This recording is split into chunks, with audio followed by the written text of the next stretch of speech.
Here with Natalie Morales, and you have your new cookbook. So, Yes. how does it feel to be on the other side of the mic? You know, it's always the most awkward position for me. I'm much better on that end, but I'm looking forward to you're going to be moderating tonight, asking me great questions. So I'm excited. We're going to have some fun here tonight. And tell me about the cookbook. What inspired you? What inspired me was really, first of all, my love of cooking. I love to cook. I kind of get lost. It's sort of my Zen place at the end of the day.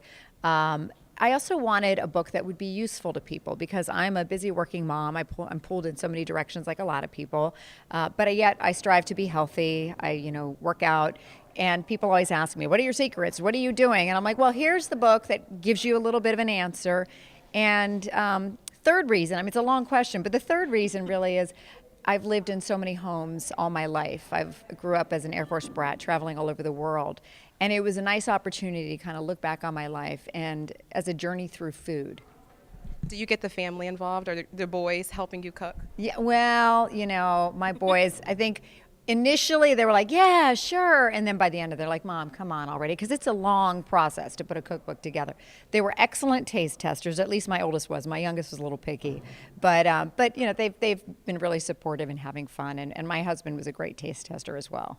I can imagine you have so many stories to tell. You've been in television, and why a cookbook? Why not a personal book? For me, it was more, I feel like this is somewhat personal. This is a little bit of a window into my soul, but through food. And it tells my story of moving around as a kid and my family's story of, my heritage and I'm Latina, I'm Puerto Rican and Brazilian. So I feel like it gives people a good insight into who I am. So beyond that, like as a personal story, yeah, I could tell people stories about my career and what I've done to get where I am. There's so many books out there like that, though. Do you have a recipe favorite?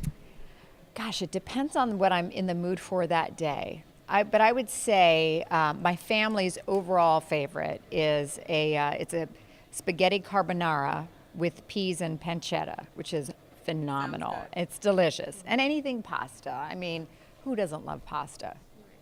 Yeah. So you were in Chicago yesterday. You're in Toledo today. Where are you off to next? Los Angeles, back home tomorrow, in the LA Book Festival on Saturday, and then I'm back to work Monday.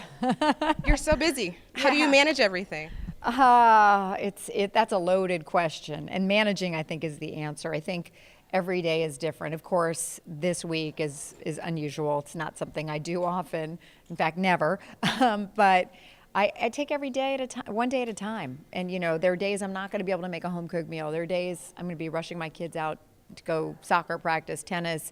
So you just take it one day at a time and try to squeeze in time for yourself. That's the most, I do think that's so important especially for working parents to find time for yourself so you don't lose your sanity. So that's some good advice. And Yeah. for other mothers who are in the same position as you or Yeah. similar, I'm not a mom, but I try on Sundays to cook for the week. That's what I do. I You got don't, it. but I don't do a See? good job at it. Yes, What you should I do? Yes, you differently? do. Here's find your inspiration.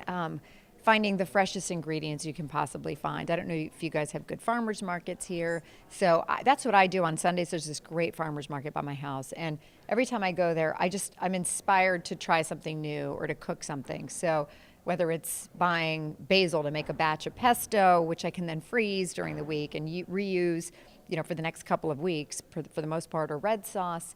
But I like to make a lot of like enchilada casseroles, just even making a big pot of turkey chili. That's stuff that my family will just can eat last throughout for the week. days. Yeah, so things that are not too difficult, but that will last. So we're here at the Stranahan Theater in Toledo, and we can purchase the book today. Yes. But if we're not here today, where else can we purchase your book? Well, you can purchase it wherever you can purchase books. So any bookstore, Amazon, of course, Indie Books, Barnes & Noble, all the usual places, as well as the smaller, support your local bookshops too.